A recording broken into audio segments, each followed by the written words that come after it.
Hello അസ്സലാമു അലൈക്കും, welcome back again. പുതിയ വീഡിയോയിലേക്ക് എല്ലാവർക്കും സ്വാഗതം. എന്തൊക്കെയുണ്ട് എല്ലാവരും വിശേഷം? സുഖമാണെന്ന് വിശ്വസിക്കുന്നു. ഫാറൂഖ് ആണ്, ഫാറൂഖ് വ്ലോഗ്സിന്ന്. ഞാനിപ്പോൾ ഉള്ളത് മദീനയിലാണ്. ഞാനും എൻ്റെ കൂടെ എൻ്റെ അനിയനും ഉണ്ട്. ഹായ് പറ. ഹായ്, എൻ്റെ പേരെന്താ പറഞ്ഞു കൊടുക്കും? എൻ്റെ പേര് മുഹമ്മദ് സഹദ്. മുഹമ്മദ് സഹദ്. ഞങ്ങൾ രണ്ടുപേരാണ് ഉള്ളത്. മഹതിയായ ഫാത്തിമ ബീവിയുടെയും അതുപോലെ തന്നെ നബി സല്ലല്ലാഹു അലൈഹി വസല്ലം തങ്ങളുടെ ശുക്രിയ ഭായ്. അപ്പോൾ അതിലെ പോലെ എന്നിട്ട് നമ്മളിപ്പോൾ പോകാൻ പോകുന്നതെന്ന് പറഞ്ഞു കഴിഞ്ഞാൽ മദീനയിൽ തന്നെ കഴിഞ്ഞ മദീന വീഡിയോ നിങ്ങൾ കണ്ടല്ലോ. മദീനയിലുള്ള ഫാത്തിമ ബീവിയുടെ ഖബറും അതുപോലെ തന്നെ ഒരുപാട് സഹാബാക്കളുടെ ഖബറും ഈ ഒരു ജന്നത്തുൽ ബഖി എന്ന് പറഞ്ഞ നമ്മുടെ മദീന പള്ളിയിൽ നിന്ന് അല്ലെങ്കിൽ മദീനയിൽ ആരെങ്കിലും മറവിട്ട് കഴിഞ്ഞാൽ ബാക്കിയുള്ള ആളുകൾ ശരിക്കും ഈ ജന്നത്തുൽ ബഖിയിൽ മറ ചെയ്യപ്പെടും എന്നുള്ളതാണ്. അപ്പോൾ ഭയങ്കര പ്രൊസീജിയേഴ്സും കാര്യങ്ങളൊക്കെ ഉണ്ട് ഇവിടെ മറവ് ചെയ്യാനായിട്ട്. അപ്പോൾ നമ്മൾ മദീന ജന്നത്തുൽ ബഖിയിലേക്കാണ് പോകുന്നത്. ഇവിടെ എത്രത്തോളം വീഡിയോ ഷൂട്ട് ചെയ്യാൻ പറ്റുമെന്ന് എനിക്കറിയില്ല. ഇവിടെ നോക്കിക്കഴിഞ്ഞാൽ മദീന പള്ളി കാണും. മദീന പള്ളിയുടെ നേരെ ഈ ഒരു ഭാഗത്താണ് ഇവിടെയാണ് ഈ ഒരു ജന്നത്തുൽ ബഖി എന്ന് പറയുന്നത് കേട്ടോ. ശരിക്കും നമുക്ക് പോയിട്ട് നോക്കാം. എന്തായാലും വാ. ഒരുപാട് മഹാത്മാക്കളുടെ അടക്കിയിട്ടുള്ള ഖബറടക്കിയിട്ടുള്ള സ്ഥലമാണ് കേട്ടോ. ഇവിടെ ഖബറുകളുള്ള സ്ഥലമാണ്. ഈ ഒരു അസറിൻ്റെ സമയം മയ്യത്തുള്ളത് കൊണ്ട് തന്നെയാണ് ഇങ്ങോട്ട് സിയാറത്തിന് എല്ലാവരും വിടുന്നത്. നോർമൽ സമയം എന്ന് പറഞ്ഞു കഴിഞ്ഞാൽ സുബഹി നമസ്കാരം കഴിഞ്ഞാലാണ് എല്ലാവരും ഇങ്ങോട്ട് കടത്തി വിടാം. ശരിക്കും ഈ ഒരു അസർ നിസ്കാരം കഴിഞ്ഞാൽ അതുപോലെ തന്നെ എല്ലാ ഒട്ടു നിസ്കാരങ്ങളും കഴിഞ്ഞാലും മയ്യത്തുണ്ടാവും. മയ്യത്ത് മറവ് ചെയ്യാൻ വേണ്ടിയിട്ട് ഇവിടെ ഓപ്പൺ ചെയ്യും. ആ സമയത്ത് ഓപ്പൺ ചെയ്യുമ്പോൾ ആൾക്കാർ സിയാറത്തിന് വേണ്ടിയിട്ട് കയറുന്നതാണ്. അപ്പോൾ മദീന വരുന്നവർ ശ്രദ്ധിക്കുക, നിങ്ങൾക്ക് ഓപ്പണായിട്ട് 1 മണിക്കൂർ 2 മണിക്കൂറൊക്കെ ഉണ്ടാവും എന്ന് പറഞ്ഞാൽ സുബഹി നിസ്കാരം കഴിഞ്ഞിട്ടാണ്. അല്ലാത്തതൊക്കെ മയ്യത്ത് മറവ് ചെയ്യാണ്ടാവും. ആ സമയത്ത് ആൾക്കാർ കയറുന്നതാണ്. നമ്മൾ നോക്കി കഴിഞ്ഞാൽ മഹാനായ പ്രവാചകൻ സല്ലല്ലാഹു അലൈഹി വസല്ലം തങ്ങളുടെ റൗള ഷരീഫിൻ്റെ പച്ചക്കുപ്പൊക്കെ കാണാൻ പറ്റുന്നുണ്ട്. മാഷാ അല്ലാഹ്.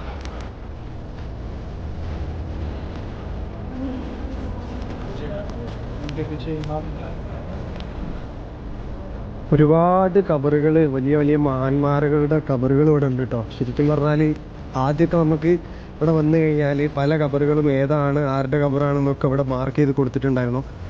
പക്ഷേ ഈ ഒരു അടുത്ത കാലത്താണ് ഇപ്പോൾ എല്ലാതും ഒരുപോലെ ആക്കിയിട്ടുള്ളത്. നമുക്ക് ഏതാ ഖബർ ആരുതാണ് എന്നുള്ളതൊന്നും മനസ്സിലാവാത്ത രീതിയിലാക്കിയത് ഈ ഒരു അടുത്ത കാലത്താണ് കേട്ടോ. ഒരുപാട് ഖബറുകളുണ്ട് കേട്ടോ. മഹതിയായ ഫാത്തിമ ബീബിയുടെ ഖബർ വരുന്നത് ആ ഒരു ഭാഗത്ത് ഇങ്ങനെയാണ്. ഞാൻ ഇവിടുന്ന് കൈ ചൂണ്ടി കാണിക്കുന്നില്ല. ശേഷം നിങ്ങൾക്ക് എൻ്റെ ക്യാമറയുടെ നടുഭാഗത്തായിട്ടുള്ള ആ ഒരു സ്ഥലത്തായിട്ടാണ് മഹതിയായ ഫാത്തിമ ബീബിയുടെ ഖബർ വരുന്നത് കേട്ടോ.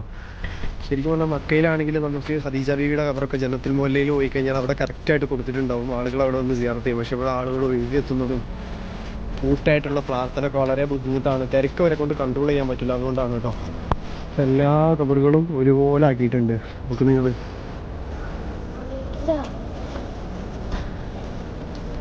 ഒരുപാട് മഹാത്മാക്കളുടെ കേട്ടോ. പേര് എനിക്ക് അടുത്ത് പറയുന്നില്ല. ഒരുപാട് ആരാ? ഹലീമ ബീബിന്റെ അതിൻ്റെ അവർ ഇവിടെ അല്ലേ കൊച്ചി കാണിച്ചെന്തിനോ? ഒക്കെ ഒരു മിക്സ് ആയിട്ടാണ് ഉള്ളത്. ശരിക്കും എവിടെയാണ് എന്നുള്ളത് നമുക്ക് കറക്റ്റ് പറയാൻ പറ്റൂല. ആദ്യത്തെ കാലത്തൊക്കെ ആണെങ്കിൽ ഇവിടുത്തെ ആളുകൾ തന്നെ പറഞ്ഞു കൊടുക്കുമായിരുന്നു ഇവിടെയാണ് ഖബർ എന്ന് പറഞ്ഞിട്ട്. നമുക്ക് ഇങ്ങനെ നടക്കാൻ വേണ്ടിയിട്ട് ഫുട്പാത്താണ്. ഇതിലൂടെ ഇങ്ങനെ പോയിട്ട് നമുക്ക് ഖബറുകൾ സിയാറത്ത് ചെയ്തിട്ട് ഇങ്ങനെ പോകാൻ പറ്റും.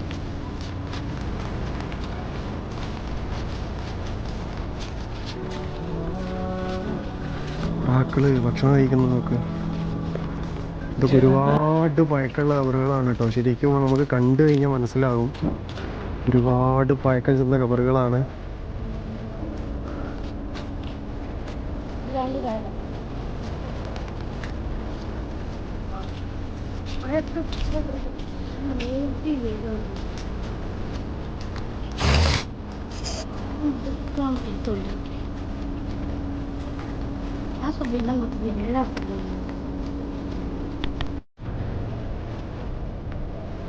ഇവിടെ ഒരുപാട് ഖബറുകളുണ്ട്. ഇതേതോ വലിയ ഒരു സാധിക ഖബറാണ് കേട്ടോ. ഇവിടെ കറക്റ്റ് ഇട്ടിട്ടുണ്ട്. ഇപ്പോഴും ഇത് പഴയതുപോലെ ആക്കിയിട്ടില്ല. എല്ലാ ഖബറുകളും എങ്ങനെയാണോ അതുപോലെ ഇവിടെ ആക്കിയിട്ടില്ല കേട്ടോ. അങ്ങനെ കുറഞ്ഞ ഖബറുകൾ മാത്രമാണ് ഇപ്പോൾ നമുക്ക് എടുത്ത് കാണാൻ പറ്റുക.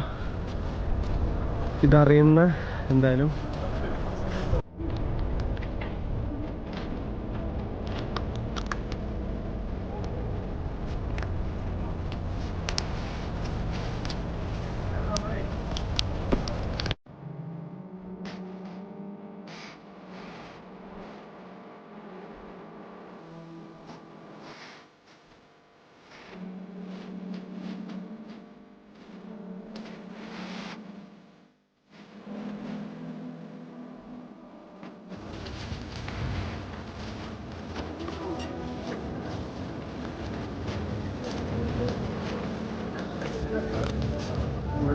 മയ്യത്ത് മറവ് ചെയ്യുന്നൊരു കാഴ്ചയാണ് കേട്ടോ. അവിടെ സൗദികളായിട്ടുള്ള ആരോ മരണപ്പെട്ടിട്ട് മയ്യത്ത് മറവ് ചെയ്യുന്നൊരു കാഴ്ചയാണ് കാണാൻ പറ്റും നിങ്ങൾക്ക്.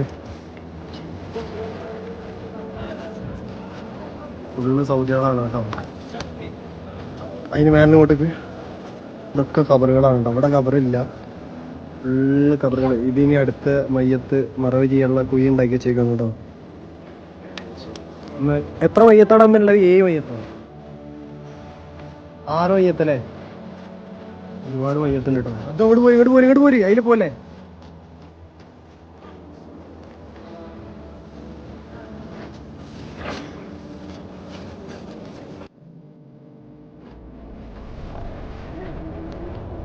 ആ ഒരു ഭാഗത്തായിട്ട് ഉഹുദുമല കാണാൻ പറ്റുന്നുണ്ടോ നിങ്ങൾക്ക്? അവർ ലാസ്റ്റ് എൻഡിൽ കാണുന്നതാണ് ഉഹുദുമല കേട്ടോ. ആ കാണുന്നത് മാഷാ അല്ലാ, ഒരുപാട് ആൾക്കാർ എപ്പോഴും സിയാറത്തിന് വേണ്ടിയിട്ട് ഇങ്ങനെ ഒഴുകുന്നൊരു കാഴ്ചയാണ് കേട്ടോ. ആ നമസ്കാരം കഴിഞ്ഞിട്ട് നോക്ക് നിങ്ങൾ. നമ്മുടെ കബറിൽ മയ്യത്ത് മറവ് ചെയ്തുകൊണ്ടിരിക്കുന്ന ഒരു കാഴ്ചയാണ് അങ്ങ് അറ്റത്ത് കാണുന്നത് കേട്ടോ.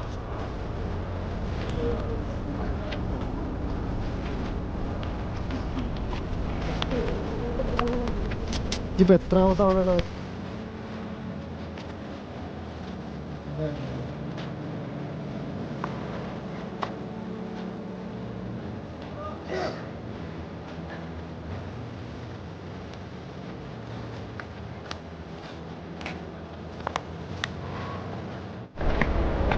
അപ്പോൾ ഈ ഒരു ജന്നത്തുൽ ബഖീ സിയാറത്ത് ചെയ്ത് നമ്മൾ തിരിച്ചിറങ്ങി കേട്ടോ. എന്തായാലും ഒരുപാട് സന്തോഷം. ഇവിടെ വരാൻ കഴിയാത്ത ആളുകൾക്ക് ഇവിടെ വരാൻ സാധിക്കട്ടെ എന്ന് പ്രാർത്ഥിക്കുകയാണ്. ഇനിയിപ്പോൾ ഇത് ക്ലോസ് ആവും. ഇനിയിപ്പം മഗ്‌രിബിൻ്റെ സമയത്തും ഇഷാവിൻ്റെ സമയത്താണ് ഉണ്ടാവുക. പിന്നെ സുബഹി നമസ്കാരം കഴിഞ്ഞാൽ എല്ലാ ആളുകൾക്കും സിയാറത്തിന് വേണ്ടിയിട്ട് തുറന്നു കൊടുക്കും. ഇപ്പോൾ നമ്മൾ തിരിച്ചിവിടെ ഇറങ്ങിയിട്ടുണ്ട് കേട്ടോ. ഹറമിൻ്റെ തൊട്ടടുത്താണ്. ഇൻഷാ അല്ലാഹ് അവിടുത്തെ ഒരുപാട് കാഴ്ചകൾ ഇൻഷാ അല്ലാഹ് അടുത്ത വീഡിയോയിൽ നമുക്ക് കാണാം. ജന്നത്തുൽ ബഖീൻ്റെ ഈ ഒരു വീഡിയോ നിങ്ങൾക്ക് ഇഷ്ടപ്പെട്ട് കഴിഞ്ഞാൽ, അല്ലെങ്കിൽ നിങ്ങളെ കുടുംബത്തിൽ ഫാമിലിയിലൊക്കെ ആരെങ്കിലും ഇവിടെ വരാനോ കാണാനോ ഒക്കെ ആഗ്രഹിക്കുന്ന ജസ്റ്റ് അവർക്ക് ഷെയർ ചെയ്ത് കൊടുക്കുക. നമുക്ക് എന്തായാലും അടുത്തൊരു വീഡിയോ ആയിട്ട് കാണാം. അതുവരേക്കും അസ്സലാമു അലൈക്കും വറഹ്മത്തുള്ളാഹി. നമ്മൾ മഹാനായ പ്രവാചകൻ സല്ലല്ലാഹു അലൈഹി വസല്ലം തങ്ങളുടെ റൗള സിയാറത്ത് ചെയ്യാൻ വേണ്ടിയിട്ട് വരി നിൽക്കുന്നൊരു കാഴ്ചയാണ്. അതൊക്കെ ശരിക്കും പറഞ്ഞാൽ അടുത്തൊരു വീഡിയോയിൽ കാണിക്കേണ്ട കാഴ്ചകളാണ്. ഞാൻ നിങ്ങൾക്ക് ജസ്റ്റ് ഒന്ന് കാണിച്ചു തരാം. നമ്മൾ ഫോണിൽ ഒരു പെർമിറ്റ് എടുത്തതിന് ശേഷം അരമണിക്കൂറിനാണ് നമുക്ക് പെർമിറ്റ് കിട്ടുന്നത്. നബി തങ്ങൾ പറഞ്ഞൊരു ഇടുണ്ട്, മാ ബൈന ഖബരി വ മിമ്പരി റൗളത്തും മിൻ റിയാദിൽ ജന്ന എന്ന് പറഞ്ഞിട്ടുള്ളത്. ആ ഒരു സ്ഥലത്തേക്ക് പോയിട്ട് അവിടെ നിന്ന് നമസ്കരിക്കാൻ, ലോകത്ത് തന്നെ ഏറ്റവും ശ്രേഷ്ഠമായിട്ട് സ്വർഗത്തിലുള്ള ആ ഒരു സ്ഥലത്തിൻ്റെ പവിത്രതയുള്ള ഇന്ന് ലോകത്തുള്ള ഒരു സ്ഥലം എന്ന് നിബിധങ്ങൾ പറഞ്ഞു വെച്ച ഹദീസായിട്ടുള്ള ഒരു സ്ഥലമാണ്. അങ്ങോട്ട് കയറാൻ വേണ്ടിയിട്ട് നമ്മൾ ആദ്യം പെർമിറ്റ് എടുക്കണം. ഒരാൾക്ക് 1 മാസത്തിൽ 1 തവണയാണ് പെർമിറ്റ് കിട്ടുക. അതിനകത്ത് കയറാൻ വേണ്ടിയിട്ടുള്ള ആളുകളാണ്. ചെക്കിങ് കഴിഞ്ഞിട്ട് ഇങ്ങനെ ഇരിക്കുകയാണ്. എനിക്ക് 3 മണി മുതൽ 3:30 വരെ ആയിരുന്നു സമയം കിട്ടിയത്. ഞാനൊക്കെ അത് വീഡിയോ എടുക്കാൻ കാരണം എന്ന് പറഞ്ഞു കഴിഞ്ഞാൽ, ഇവിടെ എന്താണ് സംഭവങ്ങൾ, ഇതൊക്കെ എന്താണ്, നബിതങ്ങളുടെ റൗള എങ്ങനെയാണ്, നബിതങ്ങളുടെ ഖബർ, റൗള ഷെരീഫ്, ഇതൊക്കെ എങ്ങനെയാണെന്നുള്ളത് കാണിക്കാൻ വേണ്ടിയിട്ടാണ്. ഈ ആളുകൾ നിസ്കരിക്കുന്ന സ്ഥലം കണ്ടോ, ഒരു പച്ച ലൈറ്റ് കണ്ടോ നിങ്ങൾ, ഒരു 10 എന്ന് എഴുതിയിട്ട് ആ ഒരു ഭാഗം, ആ ഒരു അറ്റം മുതൽ ഈ ഒരു കാണുന്ന മിമ്പർ കണ്ടോ, ഇതിൻ്റെ ഇടയിലുള്ള സ്ഥലം എന്ന് പറയുന്ന സ്ഥലമാണ് നബി സല്ലല്ലാഹു അലൈഹി വസല്ലം തങ്ങൾ മാ ബൈന ഖബരി വ മിമ്പരി റൗളത്തും മിൻ റിയാദിൽ ജന്ന എന്ന് പറഞ്ഞത്. ഇതിൻ്റെ അകത്ത് നിസ്കരിക്കാൻ നമുക്ക് പെർമിറ്റ് വേണം. ഇതിൻ്റെ അകത്ത് കയറാൻ ആദ്യകാലത്തൊന്നും പെർമിറ്റും കാര്യങ്ങളൊന്നും ഇല്ലായിരുന്നു. നമുക്ക് ഏത് സമയത്തും എപ്പോഴും കയറായിരുന്നു, ഇറങ്ങായിരുന്നു, അങ്ങനെയൊക്കെ ആയിരുന്നു. കാരണം ഒരുപാട് ആൾക്കാർക്ക് അവസരങ്ങൾ ലഭിക്കാത്തത് കൊണ്ട് തന്നെ രാവിലെ കയറുന്ന ആൾക്കാർ ഇശാ നമസ്കാരം കഴിഞ്ഞിട്ടൊക്കെയാണ് ഇറങ്ങുക. ഭക്ഷണ കാര്യങ്ങളും ഈത്തപ്പഴമൊക്കെ കൊണ്ട് ഇറങ്ങി നോമ്പുള്ളവർ അങ്ങനെ വരും. അപ്പോൾ ആരും ഇറങ്ങൂല ഇതിൻ്റെ അകത്തുനിന്ന്. നോമ്പ് നോറ്റിട്ടൊക്കെ വന്ന് ഇതിനകത്തങ്ങ് ഇരിക്കും. അപ്പോൾ മറ്റുള്ള ആളുകൾക്ക് അവസരം കിട്ടില്ല. അങ്ങനെ ഗവൺമെൻറ് കൊണ്ടുവന്നൊരു കാര്യമാണ് പെർമിറ്റ് എടുത്ത് ഒരാൾക്ക് 1 മാസത്തിൽ 1 പെർമിറ്റാണ് കിട്ടുക. ഈ ഒരു ഇമാമത്ത് നിൽക്കുന്ന മിഹ്റാബാണ് നിങ്ങൾ കാണുന്നത്. ആദ്യ കാലത്തൊക്കെ മുൻപിലായിരുന്നു, ഒരുപാട് മുമ്പിലായിരുന്നു ഫസ്റ്റ് ഇമാമ നിൽക്കുന്ന സ്ഥലം എന്ന് പറഞ്ഞാൽ. ഇപ്പോൾ ഈ റൗളിൻ്റെ അകത്തുള്ള ഈ ഒരു മിഹ്റാബിലും ഇമാമത്ത് നിൽക്കും. അപ്പം ആ ഒരു റൗളിൻ്റെ അകത്തുള്ള കാഴ്ചകളാണ് ഇപ്പോൾ നിങ്ങൾ കണ്ടത്. ബാങ്ക് വിളിക്കുന്നത് നിങ്ങൾ നേരത്തെ കണ്ട ആ ഒരു സ്ഥലത്ത് വെച്ചിട്ടാണ്. ഇതിനകത്ത് തന്നെ ആയിരിക്കും, റൗളിൻ്റെ അകത്താണ് ബാങ്ക് വിളിക്കുന്നത് ഇമാമത്ത് നിൽക്കുന്നത്. റൗളയിലകത്ത് വട്ട സ്ഥലത്ത് ഒരുപാട് ആളുകൾ മഹാനായ പ്രവാചകൻ സല്ലല്ലാഹു അലൈഹി വസല്ലം തങ്ങളുടെ ഒരു ഖബർ എന്ന് പറയുന്നത് അദബുകേടാവുമെങ്കിലും ആളുകൾക്ക് മനസ്സിലാവാൻ വേണ്ടിയിട്ടാണ് പറയുന്നത്. നബി സല്ലല്ലാഹു അലൈഹി വസല്ലം തങ്ങളുടെ ഖബറൊക്കെ ഉള്ള സ്ഥലത്തിന് നമ്മൾ പറയുന്നൊരു പേരാണ് റൗള ഷെരീഫ് എന്ന് പറയും. ആ ഒരു റൗള ഷെരീഫ് എന്ന് പറയുന്ന സ്ഥലം അത് സ്വർഗത്തിൽ പെട്ടൊരു സ്ഥലമാണ് എന്ന് നബി തങ്ങൾ മെൻഷൻ ചെയ്തിട്ടുള്ളൊരു കാര്യമാണ്. നിങ്ങൾ ഈ കാണുന്ന വലിയൊരു ഹോൾസ് കണ്ടോ, ഒരു സ്വർണ്ണ പ്ലേറ്റ് കൊണ്ട് ഇങ്ങനെ അതിൻ്റെ ഒരു വലിയൊരു ഹോൾസ്, വലിയ സ്വർണം, അതിൻ്റെ അകത്തൂടെ നോക്കിക്കഴിഞ്ഞാൽ നമുക്ക് അകത്തായിട്ട് കാണാൻ പറ്റുന്ന ഒരു ചെറിയൊരു മാർക്കുണ്ട്. ആ ഒരു ആദ്യത്തേത് നബി സല്ലല്ലാഹു അലൈഹി വസല്ലം തങ്ങളുടേതും രണ്ടാമത്തേത് അബൂബക്കർ സിദ്ദീഖ് റളിയല്ലാഹു അൻഹുവിൻ്റെതും അതുപോലെ തന്നെ മൂന്നാമത് അതിന് നേരെ മേലെ എഴുതി വെച്ചിട്ടുണ്ട് ഉമർ ബിൻ ഖത്താബ് എന്ന് എഴുതി വെച്ചിട്ടുണ്ട്. ഉമർ ബിൻ ഖത്താബ് എന്ന് എഴുതി വെച്ചിട്ടുണ്ട്. അങ്ങനെ ഈ 3 ഖബറും 3 അടയാളങ്ങൾ നമുക്കവിടെ കാണാൻ പറ്റും. മഹദിയായ ആയിഷ ബീവിയുടെ വീടിനകത്താണ് ഈ ഒരു 3 ഖബറുള്ളത്. ഫാത്തിമ ബീവിയുടെ വീടും ഏകദേശം അടുത്തായിട്ടായിരുന്നു വന്നിരുന്നത്. എന്തായാലും ഇൻഷാ അല്ലാഹ് മക്കയിലെയും മദീനയിലെയും വ്യത്യസ്തമായിട്ടുള്ള ഒരുപാട് കാഴ്ചകളായിട്ട് നമുക്ക് അടുത്തൊരു വീഡിയോയിൽ കാണാം. എന്തായാലും ചാനൽ സബ്സ്ക്രൈബ് ചെയ്യാൻ മറക്കരുത്, വീഡിയോ ലൈക്ക് ചെയ്യുക. മക്കയിലെയും മദീനയിലെയും കാണാൻ കാഴ്ചകൾ തേടി ഇനിയും നമ്മുടെ യാത്ര മുന്നോട്ട് തന്നെയാണ്. എന്തായാലും അടുത്തൊരു വീഡിയോ കാണാം. അസ്സലാമു അലൈക്കും വറഹ്മത്തുള്ളാഹി.